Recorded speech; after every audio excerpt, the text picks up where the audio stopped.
Affairs Committee, who's talking, well, he'll tell you what he wants to talk about, but thank you for your leadership. Gregory Meeks of New York. Thank you, Madam Chair. And I want to join my colleagues in thanking you for making sure that climate is always on our mind, even after we were pulled out of the Paris Agreement by the former president. You never stopped, you never lost vision, you continued to fight, and you brought all of us. That's why we have such a large delegation here today of members under your leadership to make sure that everybody knows the United States of America is back at the table. And that's what took place when we first visited COP26 last year. And we're here today following the commitments that were made at COP26 is taking place here at COP27. You know, since then, the United States has taken concrete and significant.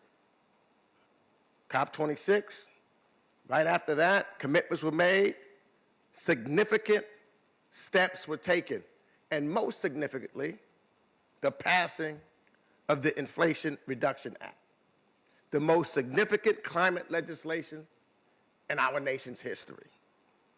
And I'm proud that, as chair of the House Foreign Affairs Committee, we followed the direction of the Speaker and President Joe Biden, and we began to hold numerous hearings on the climate crisis, informing both the American people and the world on our committee's work.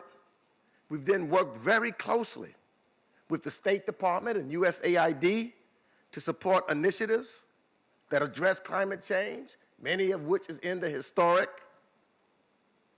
Inflation Reduction Act. And we've advocated for more resources to assist the developing world and so they can avoid dependency on fossil fuels, and so that their voices are heard and are at the table. So we specifically have worked to shine a light on the consequences that climate change poses to indigenous groups around the world who often contribute the least to climate change and are yet the most vulnerable to its impacts.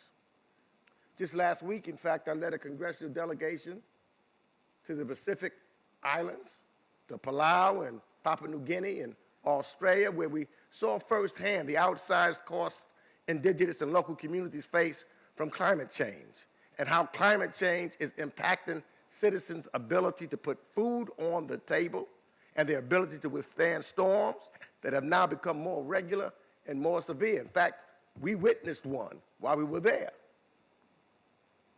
Lastly, of course, Russia's invasion of Ukraine has only underscored our over-reliance on oil and gas and our need to find clear energy sources, independent of oil and gas-rich states that control their flow. Clean energy is not only necessary for mitigating climate change, it is a requirement for energy independence. And so I'm grateful again to join this delegation along with Speaker Pelosi, that she's put us together to make sure that the word goes out that we are going to save this planet. We will not be silent. We're going to follow up on our commitments, and we're going to make sure that the voices of all, the indigenous, the vulnerable people, are heard, and we work collectively together to make sure that this place that we call Earth, because there's one place that we all share, is this planet. And we've all got to work together to make sure we have something for all of us. Thank you, and I yield back. Thank you, Mr. Chairman. Now I want to yield to, as we go forward.